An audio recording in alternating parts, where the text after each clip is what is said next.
Hey Canucks fans, welcome to the channel. My name is RevTrev. Thank you for being a part of Kempner Canucks.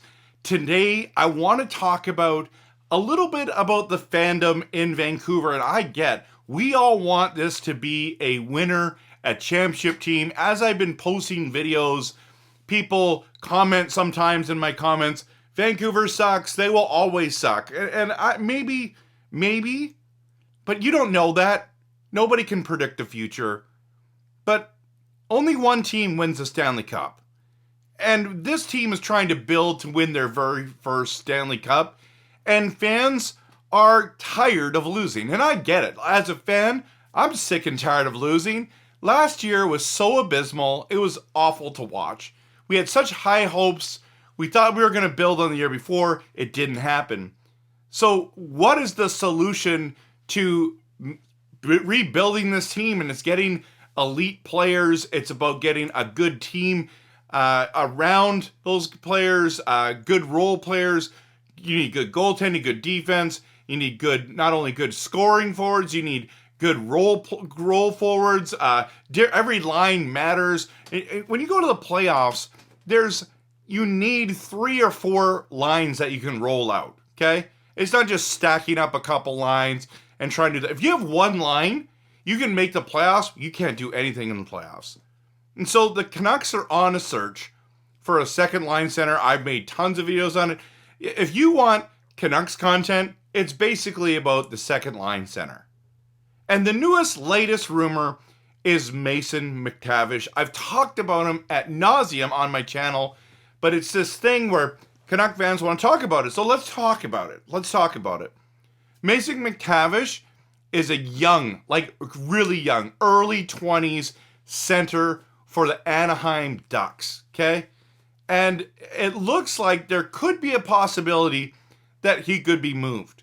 And all these teams, it's not even reported that he's going to want to be moved, that they're looking to remove him, but any glimpse of hope, the Canuck fans are jumping all over it. Now, he's been tied to different teams like Calgary, and I think there was another team, LA maybe? I can't remember who the other, it can't be LA. It's not Anaheim, LA. I don't think they're going to trade with LA. There's another team that was interested, and then all of a sudden, and some people have said Vancouver. Well, who said Vancouver?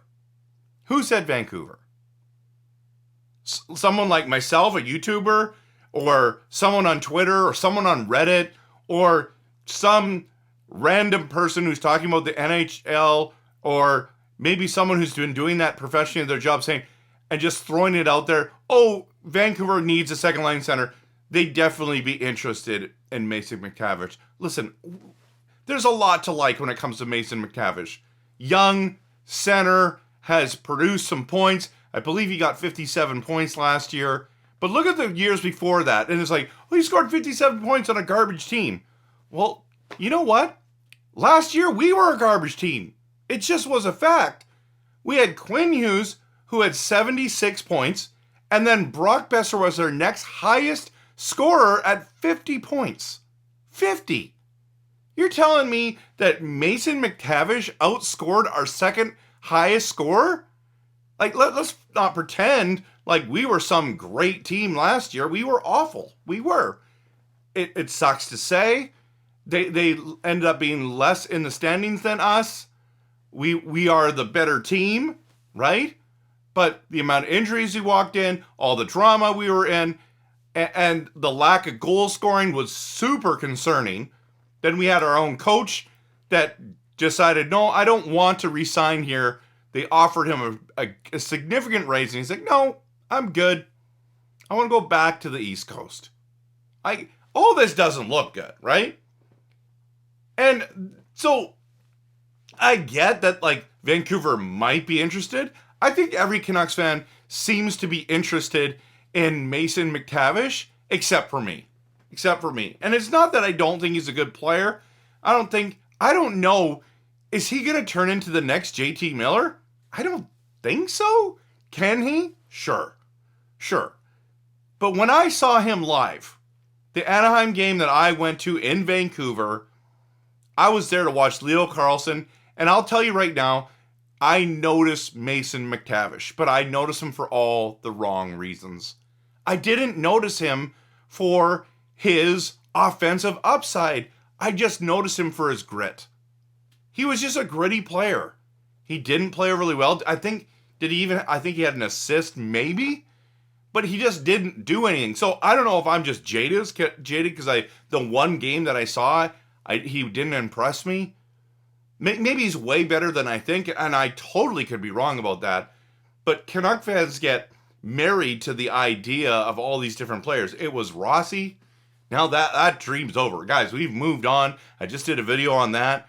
We've moved on from Rossi, and we can't even afford him now. But I don't think we can afford Mason McTavish. You're like, what do you mean? It doesn't make a lot of money. Listen. His new contract's going to be worth something significant. I mean, and then what are we going to have to give up to get him? I don't think we can afford to do that. What would you be willing to give up? People are doing all these scenarios, and every time you actually land, and then Canuck fans are like, I wouldn't do that. And then they're like, well, let's trade Podkolzin, let's trade Bluger, let's trade Shelovs, and call it a day. They're not interested in that deal. They want something that's going to pay dividends. Then there's the other side of Canuck fans who are like, I'd give up Coots, I'd give up Leckermäki, I'd give up DP and Joshua. It's like, really? You'd give up all that for Mason McTavish, who may or may not pan out. Did you see his other 2 years that he played in Anaheim? Horrific scoring. It's a big gamble for a player who's had a decent year. I get there's upside. That's why you'd be interested in this guy. But I'm concerned that we get married to these ideas, and it's like, I'm okay to talk about it. I'm okay to think about it. I'm okay to think, hey, I wonder what it would cost. But every time I come back to it, I'm like, I don't think I could afford. I don't think I could afford what they want. It's just so much that it would take, in my opinion. Now, if it was something reasonable, like I do not want to trade our first round pick next season. You never know what this team's going to do. Maybe we run into injuries again, or this team implodes. Who knows? And you need that pick. We could be in the lottery for McKenna, and I don't want to do that. And they're like, okay, let's protect it. Do the top 10 protection or top 15 protection. Okay? Which means in 2027, they get our pick. Or it's like Coots and Leckermäki and Vilander. That's 3 first-round picks for Mason McTavish. What's Mason McTavish going to become? I don't know. But I know we're desperate for a second-line center. We might already have the options in our own system. We'll find out.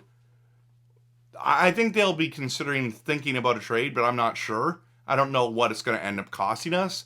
But it's something that we just need to consider when it's like trade at any cost. No, there's got to be a wise way to do it. That's why Rossi is not on our roster.